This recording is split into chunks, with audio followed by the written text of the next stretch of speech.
Hi, Connected Parents. This episode, I mean, it's for all parents, so dads have a listen, but this one is really for all the mamas out there. Hi everyone, I'm Jennifer Colari. I'm a child and family therapist and a parenting coach and the founder of Connected Parenting. And welcome to the Connected Parenting Weekly Podcast. Join me every week and we'll tackle everything from temper tantrums to bedtime to sibling issues to teenage angst. Parenting can be so wonderful, but it can be so hard. Parents often say to me, hey, can you just come live at my house? This is the next best thing. Let's do this together.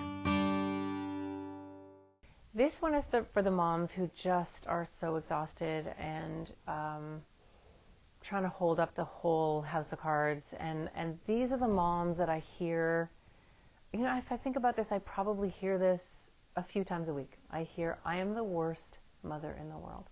I hear that all the time. So a couple of things I want to say to you about that. First of all, you're not. Because if you were, you wouldn't ask that question. The fact that you're even asking that means you're not. And two, that you're not alone. That really there are so many mothers in particular that are just putting all of their energy into taking care of everybody and putting their own needs aside. And you know, they'd love to sit down and take a rest, but they're going to go and do this for their spouse, or they're going to go and do this for their kids. And it's really at their own expense that they just keep giving and giving and giving and nurturing and caring and doing to the point of complete exhaustion. And when you get that exhausted, it's really difficult to be neutral. It's really difficult to use the strategies that you have learned in all the parenting books that you've read and all the free time that you don't have. So you end up so frustrated and so tired, and you end up yelling. And you end up going to bed at night crying and thinking, I don't want to be this parent. I can't stand the sound of my own voice. This is not who I want to be. You wake up in the morning promising to do better, and 15 minutes in the morning you've given up, or you're screaming and yelling, and that's just so normal.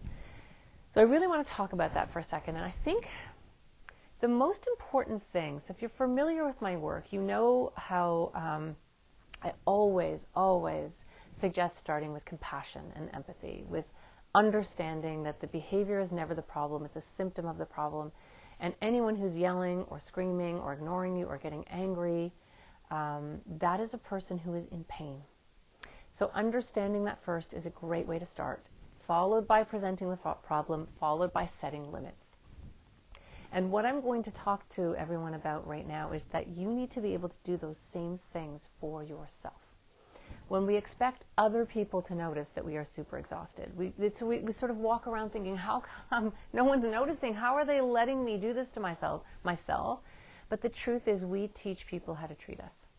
And so the more we do for them, the more they will take. And not because they're awful, selfish people, but because if she's going to worry about it and she's going to do it, well, why do I have to worry about it? So I'm just going to let her do it. She's on top of it. You know, everyone is the star of their own movie. Nobody thinks they're the bad guy in their own movie, ever. So they're looking at everything from their own internal point of view, which means that it's our responsibility as mothers to set limits. We know that nurturing is important. We know that understanding is important. We need to do that with ourselves first.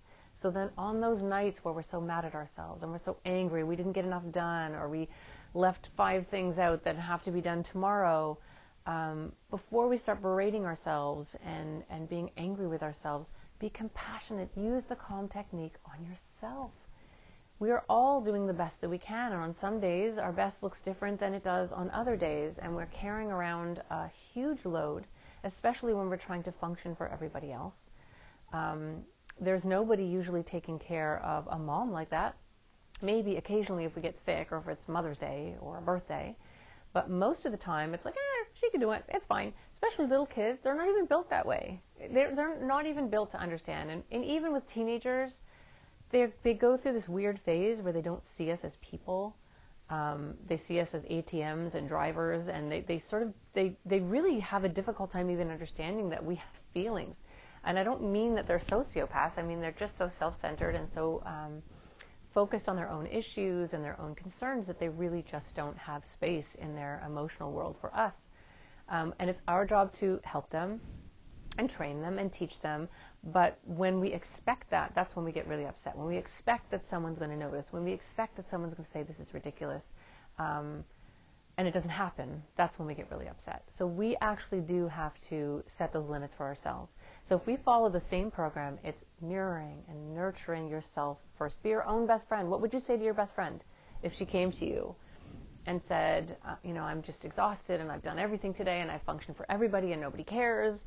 And you said, well, you've read enough books, you should know what to do. You would never talk to your friend that way. So why would you talk to yourself that way? We're quite awful to ourselves. So it's really important that you use the calm technique on yourself first. Then you present the problem. Well, the problem is I keep over-functioning for everyone. I keep doing and doing and doing, and sometimes it's easier to just do it than to make them do it. I agree. There are times when it's just easier if you make a sandwich or you get the backpack ready or you do whatever, clean up the kitchen or whatever it is. But the problem is we're teaching our loved ones how to treat us. So when they leave a mess and we clean it up, we're teaching them that that's okay. And, if you showed up for a job every day at 9:30 and you worked there for about a year and a half, and finally a year and a half later, your boss called you in and said, you know what, you're fired. And you say, why? Well, because you came in every morning at 9:30. That would be ridiculous. No one ever told you it wasn't okay to come in at 9:30. So we have to set those limits for ourselves, for our own mental health, but also for our children. So when we overfunction and we do everything and we are so tired and so exhausted, but we do it anyway, and we give and we give and we nurture and we nurture and we nurture to the point where we become ill, what are we showing our children? In particular, our daughters. What are we showing them? And we become a more caricaturized version of of ourselves as we do, and we suffer and we quietly complain in our heads. And then the other people in our lives end up doing less in direct relationship to that. And then we become more upset and more frustrated and more hurt. And I know that for a lot of us, we have these conversations all day long in our heads. It's like, of course you would have left that door open, and of course you wouldn't have done the lunch, and of course this is left here, and well, it's me to do it. And we have this whole kind of rant in our own heads, which just keeps us locked into that energy. It's what we're activating, it's what we're thinking about, it's that energy that we're presenting outside. But we're kind of complaining about it without actually doing anything about it. So I think it's really important, once we've done the connecting and the nurturing and the softer kind of emotional work with ourselves, we've just been kind to ourselves and know that it happens, and we've done our best, and that's, to being really compassionate for ourselves. Then we have to set those limits. Then it becomes, how do I not overcompensate so much for my family? How can I be the overseer of some of those things, but let the running around happen with our kids or our partner or whoever else is living in our house? It's really important that we are the overseer sometimes, but not always the doer. And I was giving a family an example of this the other day for a mom who's, it was her son, who has ADHD and forgets everything, and she's half the time driving back to school with all these things because she doesn't want him to fail and doesn't want him to get in trouble. So she's running around doing it all, but at the same time, he's not learning how to do any of those things for himself. And when you have something like a learning issue or attention deficit disorder, it doesn't mean you can't do it. You can do it. It's just harder. And often it's easier for the parent to do it. But in this situation, I taught her to do something called a high five. So you put up your hand, high five, and then as you're giving the high five, there are 5 things you have to remember. Do I have my lunch? Do I have my mittens? Do I have my hat? Do I have my gym clothes? Whatever it is. And that's a way to kind of oversee, but have them doing the running around and pulling the stuff together so that they have what they need. And there's lots of ways that we can set those limits. What's really important about setting those limits is you are sending a message to the people who love you that you also love yourself. Right? I love myself enough not to do that. I'm tired. I love you enough to know that you can do it, and that if I do it for you, that's not going to make you feel very good. I believe in you. And my favorite line, I love you enough for you to be mad at me. And when you start screaming and yelling, I do everything around here, one of these days I'm just not going to come home. First of all, we terrify our kids when we say that. We don't mean it anyway. And all they're going to do in those moments is focus on our behavior, really, instead of their behavior. And those are not the moments that they're actually going to look at themselves and go, maybe I really could be doing more. Maybe I really am being mean to her. Maybe I'm not looking at this from her eyes. And those are the things we want our children to be able to do. So when we set that limit and we say, look, I love you enough not to do that. And I love you enough to be mad at me. But I'm not going to do it in a neutral, strong way. What we're doing is setting this beautiful boundary around ourselves that says, I love myself enough not to be talked to this way. I love myself enough not to be taken advantage of. And we know that feeling when we start to feel sick inside. We're doing it anyway, but we know we shouldn't be doing it, but it's just easier to do it, or we just do it because we're too worried. Whenever you're operating from fear, and not from lining up with what I call the compass facing north. What is best for you? What is the best thing that you could be doing for yourself and for your family? Whenever it's something else, you're going to feel icky. You're going to feel off. It's not going to feel right in your body.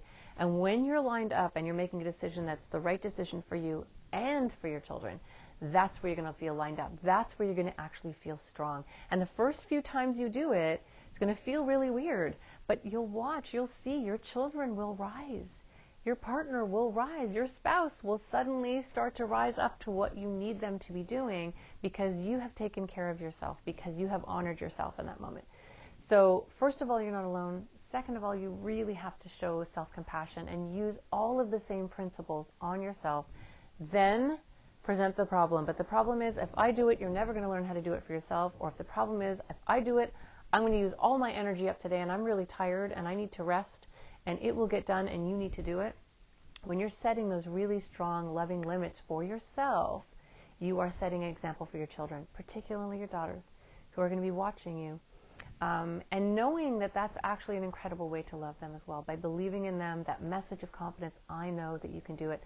So I guess the real message this week is to think about how to apply the entire connected parenting principle to yourselves, because you deserve it too. Hi, I'm Barrett Kaleri from Connected Parenting. I hope you enjoyed our podcast.